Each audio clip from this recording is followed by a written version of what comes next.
on the 6th of May, the Commission invited the EDPB and EDPS to provide feedback on an upcoming draft proposal simplifying the record-keeping obligations for SMEs. We replied to this letter 2 days after, expressing preliminary support for this targeted simplification based on the information available at that time. So, as you said, a cautious support. But we also emphasized the importance of ensuring proportionality of these amendments.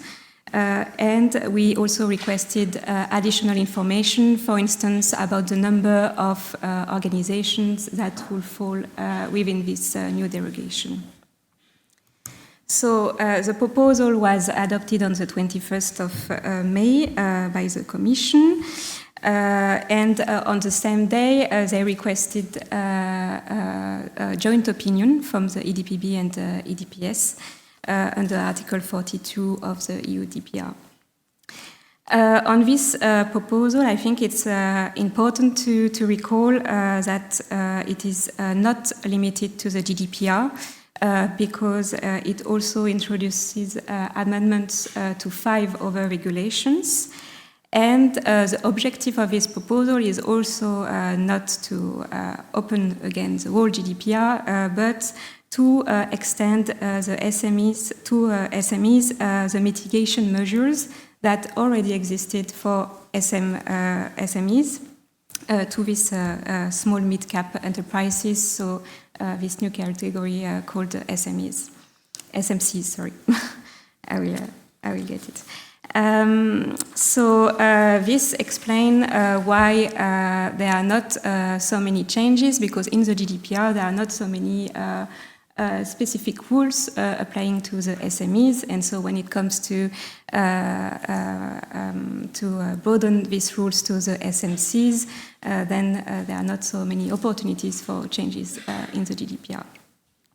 So this proposal introduces a definition of SME and SMCs into Article 4 GDPR. SMEs were already defined in Recital 13 of the GDPR, but this is now clarified in Article 4 as well. I mean, this is what is proposed. It also broadens the scope of the derogation to the record-keeping obligation under Article 30, paragraph 5. And this is the biggest change, I would say. And it also extends the scope of Article 40 and 42 of the GDPR in order to take into account the specific needs of the SMCs when developing a code of conduct and certification mechanism. So, as I said, there was discussions on this proposal at the plenary yesterday, and during this meeting we adopted a joint opinion. In this joint opinion, so first as a general comment, we do express support to the general objective of the proposal to reduce the administrative burden for SMEs and SMCs. It's not new, it's already in the letter that we published early May. But we stress that such objective should not result in lowering the protection of the fundamental rights of individuals.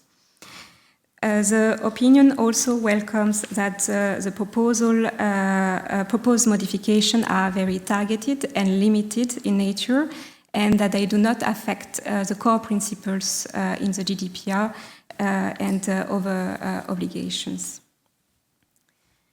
So, as I said, the most significant change proposed is this amendment to Article 30, paragraph 5. So here you have like an overview of the differences between the existing scope of the derogation under Article 30, paragraph 5, and the scope that is proposed by the Commission.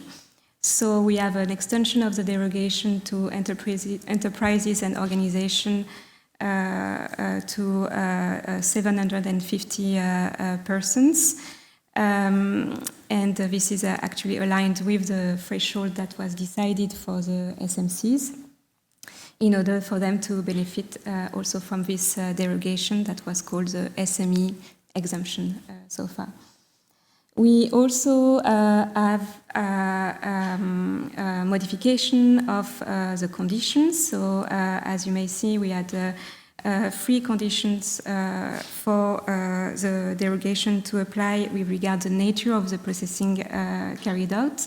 And these 3 conditions will be replaced by only one, that this derogation should only apply to processing that are not likely to result in a high risk to the rights and freedom of data subject within the meaning of Article 35. As an example of processing that will not result in a high risk, we have a recital 10, which refers to processing carried out under Article 9(2)b of the GDPR. So these are the processing of special categories of data in the field of employment and social security that are authorized by law providing sufficient guarantees. So in this regard, the joint opinion notes that the proposal does not include an assessment of the consequences on the fundamental rights. Actually, it's written as this assessment as being non-applicable. But here we say in the opinion that we would have welcomed this assessment still, especially in relation to the deletion of the 2 conditions which are currently under Article 30, paragraph 5 about the special categories of data and the data relating to criminal conviction, which may have an impact in practice.